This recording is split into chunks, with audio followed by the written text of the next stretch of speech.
나누기 위해 제작되었습니다.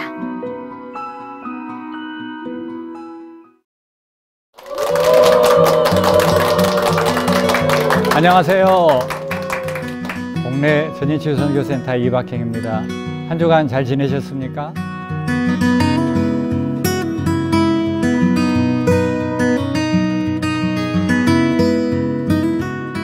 오늘은 여러분들의 그 마음의 상처를 치유하는 그런 시간을 가지려고 합니다.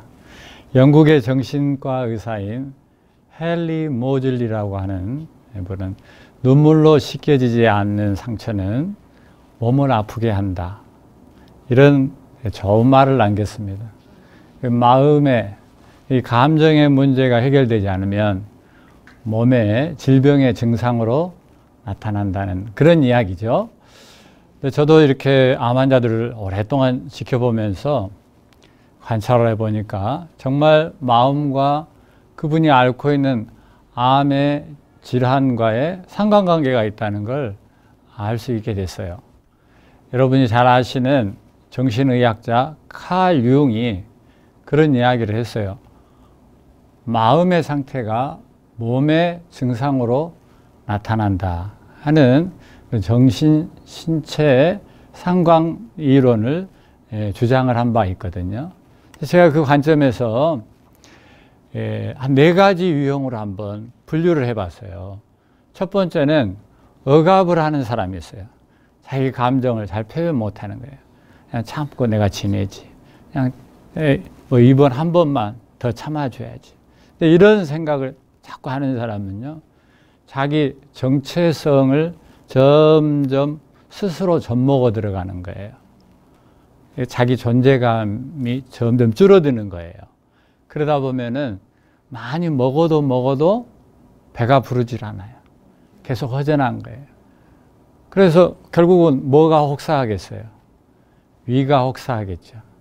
그러다 보면은 위에 과부하가 걸리죠.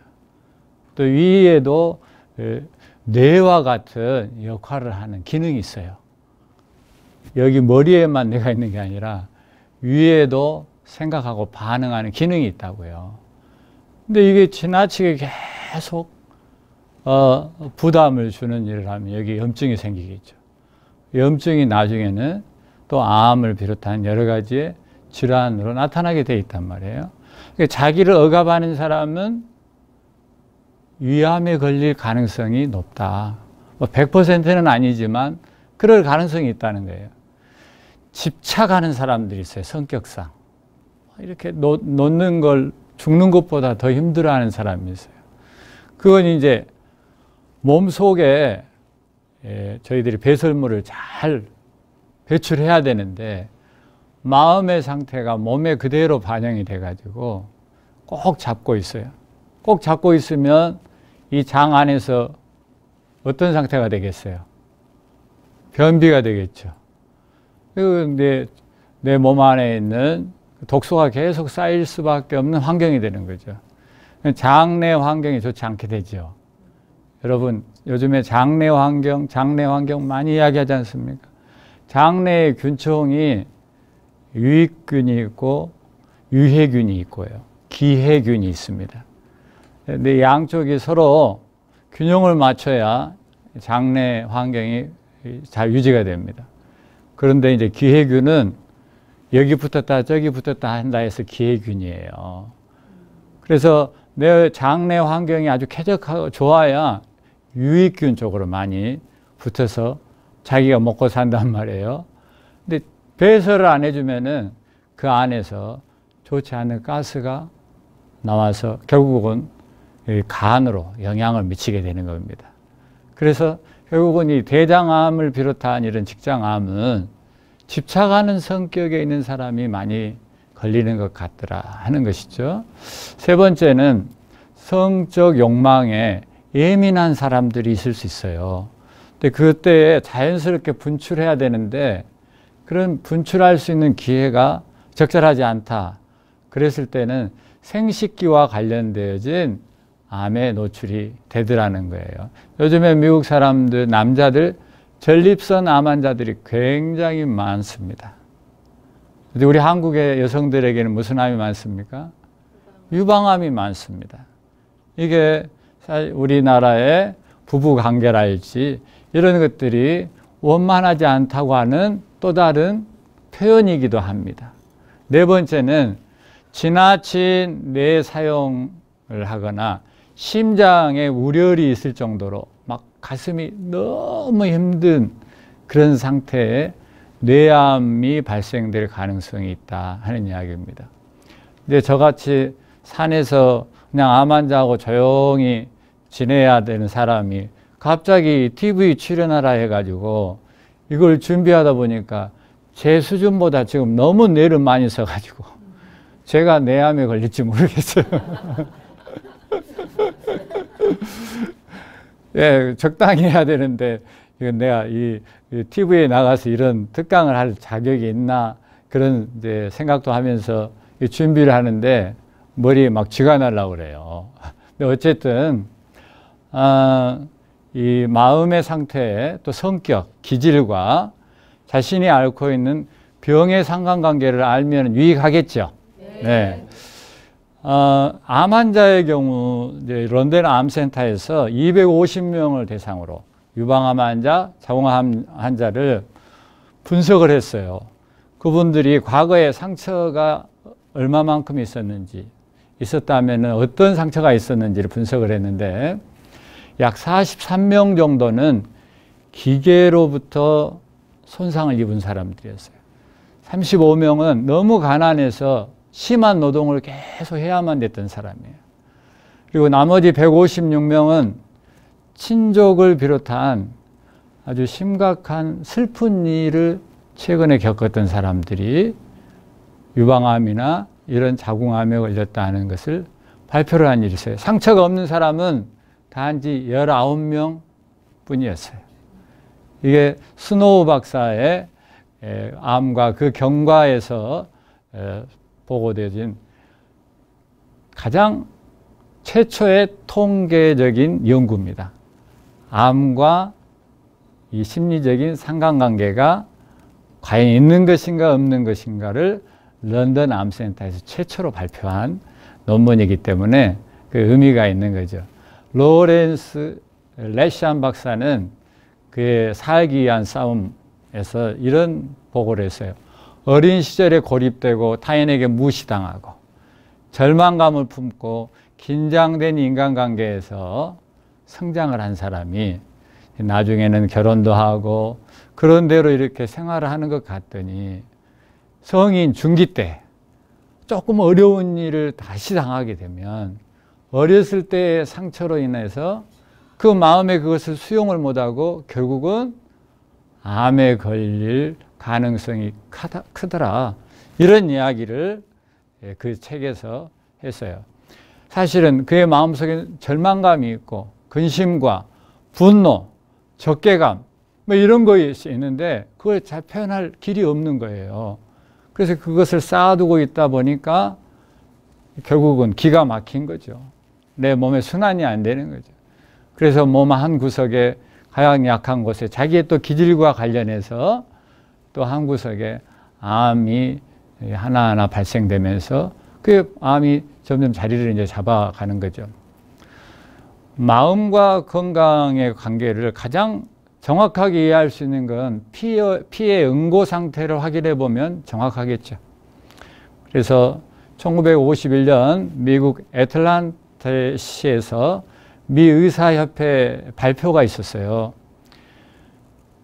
정상적으로 행복한 사람은 피해 응고 시간이 8분에서 12분 정도 소요되고요.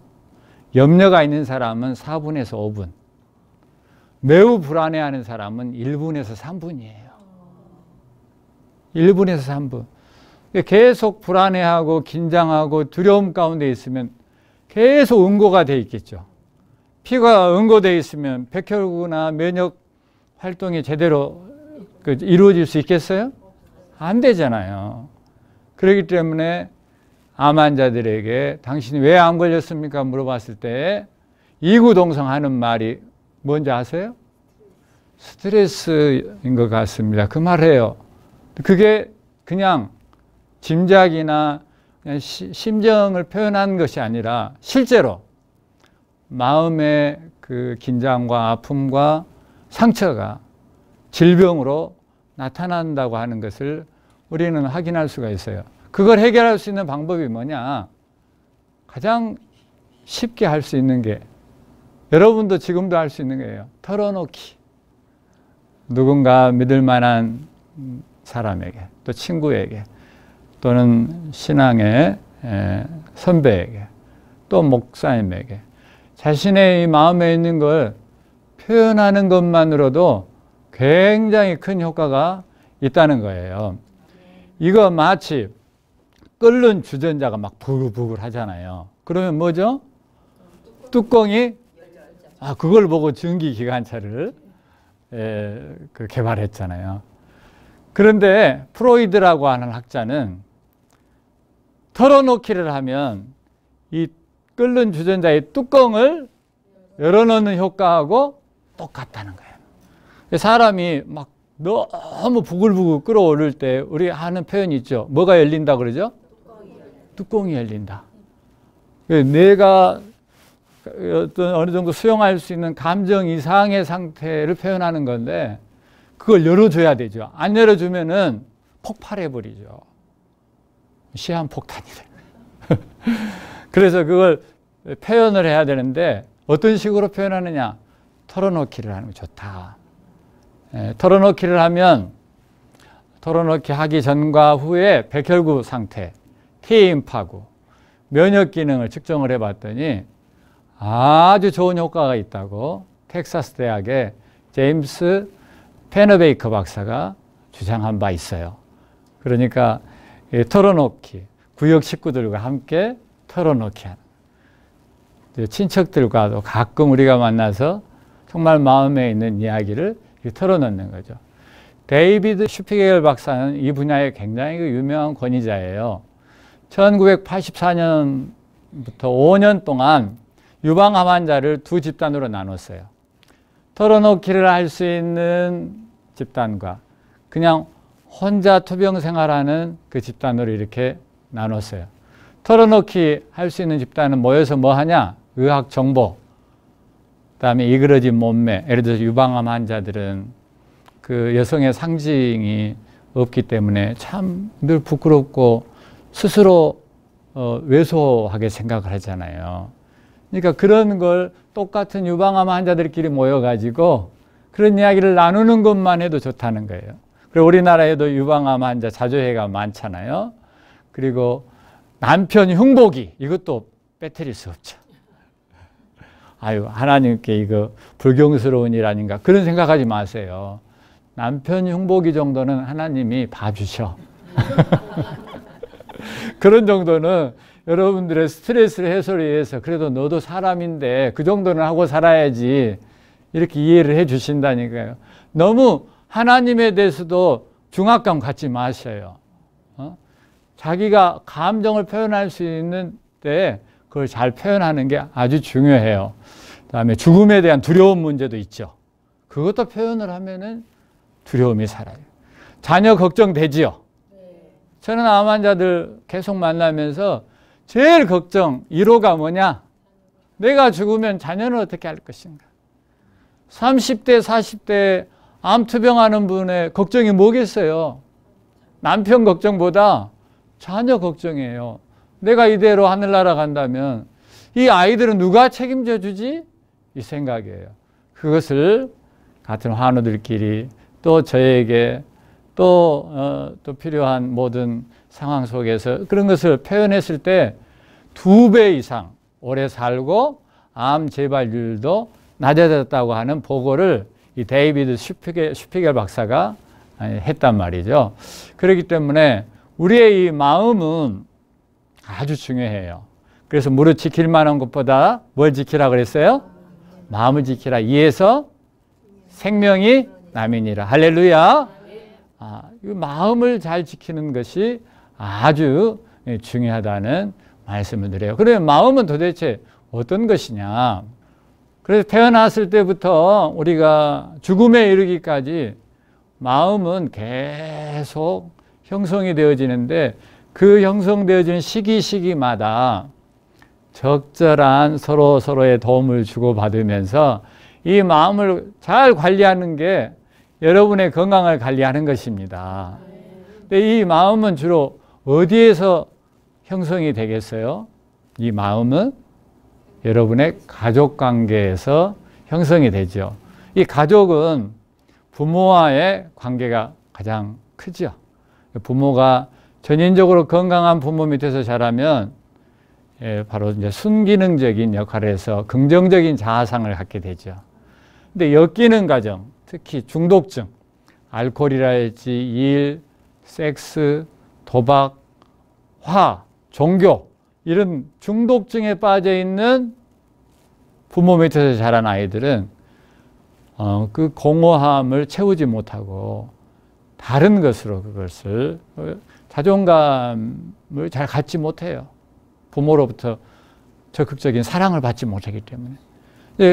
대신 다른 것으로 그것을 채우려고 하죠. 감정 표현이 숨기는 가정은 아주 자유로워요. 그런데 엮이는 가정은 억제 통제가 되어 있어요. 가족 관계도 아주 개방적이에요. 숨기는 가정은. 근데 엮이는 가정은 폐쇄적이에요. 다른 사람이 오는 거 싫어요. 내가 다른 집에 가는 것도 괜히 어려워요. 이해가 되시죠? 예. 집에 갈등이 있느냐, 가족관계 갈등이 있느냐 물어볼 때 우리는 아무 문제 없어요. 상담하러 오신 분들도 아무 문제 없어요. 사실은 근데 이런 분들이 더 큰 문제들이 있어요. 우리 집 좀 문제 있어요. 내 남편 말도 잘 안 듣고요.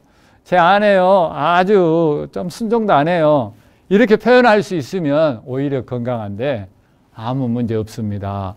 이렇게 표현하고 그걸 포장을 하려고 하는 건 사실은 그 안에 더 심각한 문제가 있을 수 있다는 이야기죠. 어려운 일을 당할 때 숨기는 가정은요, 일체감을 가지고 그 어려움을 대처를 하는데 엮이는 가정은 모래알처럼 흩어져요. 더 문제를 더 키우고 심각하게 만드는 것이 그런 엮이는 가정이에요. 여러분들은 엮이는 가정에서 성장하셨어요? 숨기는 가정에서 성장하신 것 같아요? 엮이는 가정 같아요. 솔직한 그런 대답 감사드리고요. 제가 이런 세미나를 수백 차례를 했는데 거기에서 설문조사를 해보면 우리나라의 경우 약 70에서 80% 정도는 엮이는 가정에서 성장한 것 같습니다. 그러세요. 그러니까 이런 엮이는 가정에서 자아상이 어렵고 마음이 힘들고 억압하고 안에는 또 분노가 있고 적개심이 있고 이런 상태에 몸이 나중에 그것을 해소를 하지 못했을 경우에 몸이 아픈 것으로 나타나기 마련이라는 것입니다. 그런데 이것을 부모가 완전주의적인 부모 밑에서 자라면요, 그 마음속에 성취지향적인 아이가 자리를 잡게 됩니다. 성인 아이라고 표현하거든요. 나이는 50, 60이 됐는데 마음의 상태는 여전히 어린아이의 모습이다 해서 성인아이라고 그래요. 근데 부모가 완전주의적인가? 이제 점수로 보자면 항상 100점 맞아야 된다는 주의가 있잖아요. 그러면 인간이 어떻게 항상 100점 맞습니까? 70점도 맞고 60점도 맞을 때도 있어야지. 90점 맞아도 만족을 드릴 수가 없어요. 그러면 어떻게 되느냐? 계속해서 성취를 해야 내가 인정받는다. 이런 강박관념에 휩싸이겠죠. 그러면은 인생이 끝도 없는 그 성취를 위해서만 사는 거예요. 사실은 성취를 했으면 그걸 가지고 뭐 해야 되는 거예요? 누려야 되는데 누릴 마음의 여유가 없는 거예요. 자, 그리고 부모가 강압적이다. 그럴 경우에는 마음속에 분노가 막 자리를 잡아요. 분노가 쌓인다고 그러잖아요. 가지고는 그 분노가 결국은 나중에 이제 자기가 성장해서 결혼을 하고 자기 아내에게, 자녀들에게 그 분노를 또 쏟는 거예요. 남편에게 그런 어려움을 많이 당하신 분은 사실은 남편의 문제에만 국한되어 있는 게 아니고 그 전에 그 아버지의 그 그 아버지. 사실은 조상적의 모든 마음의 유전자가 계속 쌓이고 쌓여서 내 남편까지 온 거예요. 남편만 너무 미워하거나 섭섭해하지 마세요. 아, 이게 참 다 이 계통이 있어서 내 남편도 그런 희생자일 수 있겠구나. 이런 사랑하는 마음으로 봐주세요. 예. 제가 우리 대한민국의 남편들을 좀 대변해 드리는 겁니다. 예. 부모가 과보호적으로 이렇게 감싸려고 하잖아요. 그러면은 의존적인 사람이 됩니다. 뭐든지 다 본인들끼리 선을 봐가지고 결정을 해야 되는데 결정을 못해. 잠깐 화장실 좀 다녀오겠습니다. 화장실 가가지고 엄마 지금 점심 이어서 점심 먹고 영화관에 가야 될까 말아야 될까? 가라. 그러면 가고. 이런 사람을 무슨 보이라 그럽니까? 마마보이라 그러죠. 근데 이게 나중에는 삼각관계가 되는 거예요. 시어머니하고 아내하고 사이에. 예? 삼각관계가 된단 말이에요. 이게 사실은 이 대한민국 여성들이 불행하게 생각하는 원인 중에 대표적인 게 바로 고부간의 갈등이잖아요. 근데 그 고부간의 갈등이 이미 부모에게서 자녀가 성장할 때 이미 시작이 된 거예요. 지나치게 의존적으로 키우면은 나중에 독립이 안 되는 거예요. 독립이 안 되는 상태에서 결국 마음은 어린아이 상태로 머물러 있는 거죠. 부모가 유약하면은 절제 못하는 사람이 되어요. 기준이 없으니까. 예. 그리고 부모가 방치를 해버리면 고독한 사람이 돼요. 요즘에 방치된 자녀들이 많잖아요. 부모들이 맞벌이 해야 되고 바빠요. 예, 고독한 아이로 이렇게 돼 있는 거예요. 그리고 부모님이 아주 거부해버리는 경우가 있어요. 어떤 경우가 있어요? 이혼을 해버리는 거죠. 이혼을 하면은 자녀의 마음속에 자기는 쓸모없는 존재구나 이런 생각을 하게 되겠죠. 그러면 자기를 학대해요. 자기를 학대하는 사람이 어떻게 자기의 몸을 살피고 또 이웃을 내 몸처럼 사랑해야 되는데 내 몸을 사랑해 본 일이 없는 사람이 자기 몸에 대한 생명에 대한 가치 인식이 안 되는 사람이 다른 사람을 어떻게 사랑하겠어요. 그러니까 하나님을 사랑하고 내 이웃을 내 몸처럼 사랑하라는 것이 예수님이 가르쳐 주신 가장 위대한 계명인데 그 계명을 잘 지킬 수 있느냐 없느냐가 마음의 상처의 문제에 연결이 되어 있더라는 거예요. 믿습니까? 그러니까 상처를 치유하고 거기에서 극복이 되어야 하나님의 뜻대로 순종하면서 살 수도 있고 자신의 건강도 회복하고 증진할 수 있는 그런 삶을 살 수 있는 거예요. 제가 치유센터를 처음에 시작할 때 아주 열악한 가운데 이제 시작을 했지 않겠습니까? 그때 한 형제를 소개를 받게 됐어요. 한 형제는 20살 된 청년이었는데 3년 전부터 우울증을 심각하게 앓아서 아무도 만나지 않고 집에 혼자 두문분출입니다. 그 부모들하고 같이 밥도 먹질 않습니다. 외부에서 손님이 왔다 그러면은 아파트에 보면은 청소 도구 이렇게 넣어놓은 좁은 창고 같은 거 있잖아요. 벽 창고. 그런 데 들어가가지고 안에서 문을 딱 잠가버리는 거예요. 그 가족의 분위기가 어떻겠습니까? 본인도 본인으로 힘들지만은 그 부모님이 아주 지역사회에 굉장히 유력한 영향을 미치는 그런 훌륭한 분이시거든요. 근데 자녀가 그러니까 아무 계획을 세울 수가 없어요. 직장까지 그만두실 정도로 힘든 상태에서 저에게 부탁을 해온 거예요. 우리 자녀가 이런 문제로 인해서 병원도 많이 다녀봤습니다. 기도원도 가봤습니다. 또 축사를 잘 하신다고 하는 분들을 모셔가지고 기도회도 많이 했는데 도무지 회복될 기미가 없습니다. 목사님이 오셔서 좀 도와주실 수 있겠습니까? 그 부탁을 받았어요. 근데 저는 제가 지난주에 말씀드렸죠. 제가 간경화로 이 천봉산에 들어오게 돼서 사실은 내 몸 하나 추스리기도 쉽지 않은 사람이었습니다. 그런데 그분의 부탁이 왠지 하나님 아버지의 명령 같았습니다. 그래서 제가 그분의 댁을 찾아갔어요.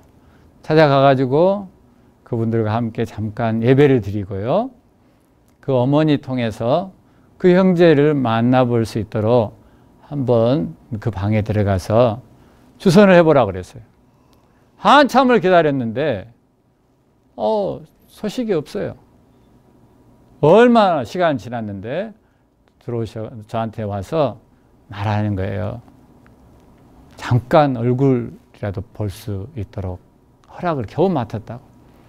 제가 가가지고 들어가서 잠깐 얼굴을 봤는데 3년 동안 햇빛을 안 봤으니까 어떤 모습인지 짐작이 되시죠.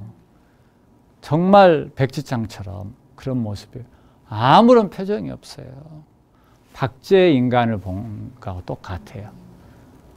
그래서 제가 일주일에 한 번씩 내가 찾아와서 만나겠다. 그렇게 좀 허락을 해달라. 이런 이야기를 해도 아무런 반응이 없어요. 한참 하다가 제가 눈을 잠깐 감고 그 형제 손을 잡았어요. 조용한 기도를 드렸거든요. 그리고 나서 마지막으로 한 번 더 물었어요. 나를 만나줄 수 있겠느냐. 그러니까 이 형제가 처음 입을 열어가지고 목사님 왜 저를 만나려고 하십니까? 이 갑자기 왜 이 질문은 좀 어려워. 우리는 사지선다에 익숙해 있는데 왜 이 주관식은 좀 어려워요. 그래서 성령님께 여쭈었어요. 무슨 대답을 할까요? 그랬더니 두 가지 생각이 떠올라요. 내가 너를 도와서 햇볕 아래 같이 걷고 싶다. 같이 짜장면이라도 한 그릇 짜장면집에 가서 같이 먹으면 얼마나 행복하겠니? 두 번째는 내가 너를 도우면 너가 나를 살려줄 수 있을 것 같다. 내가 너를 일방적으로 돕는 게 아니라 형제가 나를 도와서 나를 살려줄 수 있을 것 같다. 할렐루야. 제가 대답을 해놓고도 너무 잘한 거예요. 그래 하나님께 기도하는 게 참 중요하단 말이에요. 이제까지 수없이 의사 선생님 만났고 사역자 만났고 기도도 많이 했고 그런데 너가 나를 살려준다고 그렇게 도움을 요청한 사람 처음이었지 않겠습니까? 근데 사실은 저는 그만큼 연약한 사람이었으니까요. 부족한 사람이었으니까요. 그건 제 진실한 표현이었어요.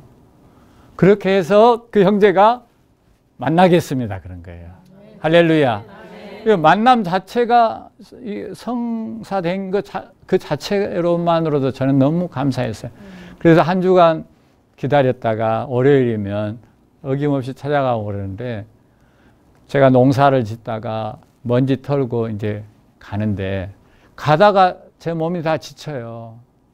가서 이제 소파에 앉아가지고 그 등에다가 이렇게 손을 얹고 있는데요. 계속 잠만 오는 거예요.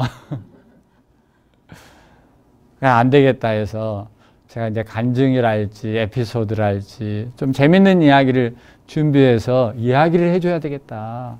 가가지고 가만히 있는 것보다 뭔가 하나씩 양파를 벗기듯이 노력을 해봐야 되겠다는 생각에 간증을 준비해가지고 갔어요. 가서 이제 이야기를 하는데 그 형제가 반응이 조금씩 오는 걸 느꼈어요. 근데 문제는 제가 너무 피곤하다는 거예요. 그런데 내가 그 형제한테 그랬어요. 가자마자 형제, 나 이 침대에 내가 좀 누워서 이야기하면 안 될까? 신방간 제가요. 좀 누워서 이야기를 하면 안 될까? 하세요. 그런데 누우니까 더 잠이 잘 와요. 그래서 비몽사몽간에 이야기를 했다 잤다가 이야기를 했다 잤다가 그러기를 몇 번 했어요. 어느 주간에 딱 갔더니 들어가자마자 그 형제가 목사님 누우시죠? 이제 아예 이제 목사님 오시느라고 피곤하실 텐데 누우시죠? 그래. 오늘은 제가 이야기해 드릴게요. 할렐루야. 아멘. 본인이 이야기를 하겠다는 거예요. 얼마나 감사합니까? 그래서 그 형제 통해서 이제 세상 돌아가는 이야기도 듣고 뭐 아주 그런 시간을 가졌어요. 제가 이제 그 이야기를 듣고 그 형제를 위해서 기도를 하는데 제가 제 몸도 못 추스리는 사람이 이 형제를 위해서 무슨 능력이 있다고 그동안 능력이 많은 사람들이 와가지고 기도를 해도 안 됐는데 나 같은 사람을 통해서 무슨 능력이 나타날까 자신이 없었어요. 그래서 그 형제를 위해서 기도하고 저는 그 형제를 품에 안았어요. 동성애 하는 거 아닙니다. 품에 안았어요. 그 품에 안은 이유는 단 한 가지예요. 나에게는 능력이 없습니다. 그러나 예수의 생명이 있습니다. 예수의 생명이 사랑으로 이 형제의 이 어두워진 이 가슴에 빛으로 역사해 주시옵소서. 이 마음, 이 기도뿐이었어요. 그래서 얼마나 안고 10분, 15분씩 그냥 뜨거운 체온을 나누는 거죠. 근데 어느 날 말이에요. 이 형제가 부시럭부시럭 뭐 소리가 나요. 제가 안고 있는데 그래 지금 뭐 하나 봤더니 이 형제가 수건을 들어가지고 눈에 눈물을 닦고 있는 것을 봤어요. 이 지금 감정이 아직 완전히 메마르지 않았구나. 제가 말씀드렸죠. 눈물로 씻겨지지 않는 상처는 몸을 아프게 한다고 그랬잖아요. 이 눈물이 나오는 건 벌써 이제 치유가 시작이 된 거예요. 그 뒤로부터 제가 이제 유모도 하고 뭘 하면은요, 이 입술이 이렇게 조금씩 움직이는데, 여러분들은 이렇게 지금 마음껏 웃으시잖아요. 근데 그 형제가 그렇게 웃는데 그렇게 어색할 수가 없지만 저에게 있어서는 그게 너무 큰 기쁨이었어요. 이 형제는 이제 점점 회복되어 가고 있고 앞으로도 회복될 수 있겠구나 희망을 봤어요. 그래서 이제 그 형제를 정말 더 사랑하는 마음으로 매주 찾아가는데 하루는 공책을 한 권 주는데요. 그 공책을 열어봤더니 일기장을 보여주는 거예요. 대단한 일 아니에요? 자기의 마음을 펼치는 거잖아요. 거기를 봤더니 뭐 여러 개인 이제 자기의 감정이 있는데 사역자들이 와가지고 뭐 기도해라, 찬송 불러라, 말씀 읽어라. 그러면 귀신이 떠나간다. 나도 그렇게 하고 싶지만 내 마음이 안 되는 걸 어떻게 합니까? 그런 하소연을 많이 써놨더라고요. 그러니까 마음 아픈 사람에게 너무 종교적인 의무감으로 이렇게 다시 마음을 더 짓누르는 일이 없어야 되겠다. 나는 그 생각을 한 거예요. 그 자체로 불쌍히 여기고 오직 사랑하는 마음으로만 대할 수 있다면 좋겠구나 이제 생각을 했습니다. 제가 그 다음 주에 갔더니 공책을 한 권 더 보여주는데 공책을 열어보니까 그 공책에는 성경을 필사를 해놨어요. 근데 그 성경 중에 욥기를 적은 거예요.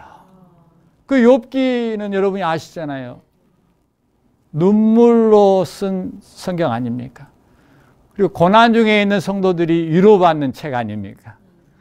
저도 지금 이 순간까지 죽음의 고비를 6번을 넘기면서 여기까지 왔거든요. 그때마다 잠 못 이루는 밤에 욥기를 읽으면서 많이 울었어요. 욥기에 떨어진 제 눈물이 생각이 나는 거예요. 그 형제의 그 공책을 보면서. 그 공책 뒤에는 그 욥기를 읽으면서 자기의 그 마음의 소감 이걸 또 적어놓고 그랬더라고요. 그렇게 하면서 이제 그 형제하고는 완전히 깊은 교제를 나누게 됐습니다. 그 중에 이제 우리가 같이 공동체 치유 사역을 하게 됐어요. 성령님께서 그 형제의 아픔에 대해서 드러내셨어요. 3살 적에 큰 아픔이 있었다. 그 아픔은 뭐냐? 사실은 우리는 너무 사소한 것이었는데 그 형제는 너무 컸어요. 엄마가 아이를 목욕을 시키다가 아이들은 목욕을 싫어하잖아요. 뛰쳐나가는 걸 그냥 붙잡아서 뺨을 한 대 때렸어요. 그리고 다시 목욕통으로 집어넣어가지고 막 푹푹푹푹 문댔겠죠. 그런데 이 형제에게 있어서는 그 가게에 있어서 심리적인 고충이 있는 그런 아픔이 있는 가게에 도가 있는 거예요. 근데 그 엄마가 그것까지 생각했겠어요? 내 아들이니까 목욕을 시켜야지 하고 그냥 데려다가 뺨을 때리는 것이 이 형제에게 있어서는 씻을 수 없는 상처가 됐더라 이거죠. 그것을 하나님께서 보시고 말씀하신 거예요. 그러니까 이 형제는 자기의 이 아픔을 아무도 모르고 자기도 몰랐어요. 그 무의식 속에 있었던 거예요. 근데 하나님은 전지전능하신 분이시잖아요. 그걸 아신 거예요. 그 시간도 하나님 앞에서는 현재입니다. 할렐루야. 성령의 역사는 이런 것이죠. 하나님이 내 고통을 알고 계시는구나. 내 아픔을 알고 계시는구나. 그래서 이 친구의 마음속에 있는 이 눈물이 막 쏟아지는데 정말 큰 그릇으로 받아야 될 정도로 쏟아졌어요. 그 이후에 엄마하고 화해를 하기 시작했어요. 한 이불에 다시 들어갔어요. 왜 그러겠어요? 3살 쪽으로 가야 되니까. 제가 그래서 에릭슨의 심리 발달 이론을 그래서 말씀드린 거예요. 그때 수치심이 형성되는 시기단 말이에요. 3살 적이. 그 극도의 수치심을 다시 회복시키려면 엄마의 무조건적인 사랑밖에 없어요. 그래서 둘이 끌어안고 맨날 며칠을 안고 이야기하고 또 이야기하고 안고 밥만 먹으면 서로 그런 사랑을 확인하는 시간을 가졌어요. 예, 그렇게 해서 이제 저희 센터까지 오게 됐어요. 센터까지 와서 같이 농사 짓다가 정말 좋은 시간을 보냈는데 우리 형제가 갑자기 자살을 하겠다는 거예요. 근데 우울증이라는 게 이런 병인 거예요. 저도 몰랐죠. 너무 낙심이 돼가지고 그 부모님을 오시라고 그랬어요. 보내고 나서 얼마나 제가 허탈하겠습니까? 그 형제하고 매 주일마다 만나는 게 1년 2개월 동안 계속 저 나름대로 성실하고 최선을 다해서 한다고 하는데 결과가 이것인가 싶으니까 너무 허탈하고 눈물이 막 쭉 나요. 그 형제, 그 친구에 내 몸을 던졌는데 그냥 눈물만 나요, 눈물만. 하나님께 그런 기도 드렸어요. 다시는 그 형제의 이름을 내가 부르지 않겠노라고. 그런데 이것도 사랑의 중독인가 봐요. 한 3일 지났는데 형제의 아픔이 너무 크게 느껴져 가지고 견딜 수가 없어요. 그래서 가까운 기도원에 가서 금식을 하기로 마음먹었어요. 금식은 흉악의 결박을 푸느니라. 할렐루야. 그 형제를 대신해 내가 금식해야 되겠다. 근데 저는 간경화 환자이기 때문에 함부로 금식하면은 안 된다고 의사들도 걱정하죠. 그런데 나는 그 형제를 하나님께서 사랑하시는 걸 이 금식을 통해서 내가 더 깊이 깨닫고 그 형제에게 전해야 되겠다는 그런 이제 용기를 가지고 시작한 거죠. 그렇게 해서 금식 이틀 3일째 되는데 항상 가던 그 날짜하고 이제 겹치는 거죠. 그 부모님은 오시라 그랬어요. 오셔가지고 제가 이제 그 차 뒤에 타가지고 차창가에 이렇게 기대가지고 쭉 하는데 갔더니 처음 상태로 되돌아가 있어요. 얼마나 낙심이 되는지 몰라요. 그래 그 형제에게 다시 제가 1시간 동안 이야기를 했어요. 하나님 안 계신다는 거예요. 하나님 계신다. 나는 내 이웃을 위해서 다른 사람을 위해서 사실은 내 본성으로는 사랑할 수 없는 사람이다. 내가 너한테 지금 말하고 있지는 않지만 나는 사실 너를 위해서 금식을 3일째 하다가 왔다. 근데 그 금식은 하나님은 사랑으로 역사하시는 것이기 때문에 내가 형제가 이 하나님의 사랑을 깨달을 수 있도록 했으면 좋겠다는 그런 이야기를 했어요. 그래서 그 형제가 그 1시간의 과정을 통해서 다시 저희 센터로 오기로 이야기를 해서 오는데요. 달빛이 햇빛 같게 했고 햇빛이 7배나 밝으리라. 세상에 그런 광명한 빛이 없더라고요. 그래서 저는 이 형제의 모습을 보면서 참으로 내가 하나님 앞에서 큰 사랑을 더욱더 힘입게 되었고 그 형제를 도우면서 저의 존재의 가치를 다시 깨닫고 또 사랑의 연습을 하고 또 많은 환우들을 어떻게 마음으로부터 사랑하고 저들을 회복시켜서 암이나 여러 가지의 생활습관병까지 함께 회복할 수 있도록 도울 수 있을지 저는 그 형제에게 많은 도움을 받았어요. 그 형제 어떻게 됐는지 아세요? 지금 커피 바리스타 자격을 얻었어요. 그래서 후배들, 정신질환을 앓고 있는 어려운 후배들이 와가지고 그 형제에게 상담을 많이 받고요. 이 정도면은 성공한 거잖아요. 예, 할렐루야. 그래서 정말 사랑으로 하나님께서는 당신의 생명의 역사를 일으키는 줄로 믿습니다. 감사합니다.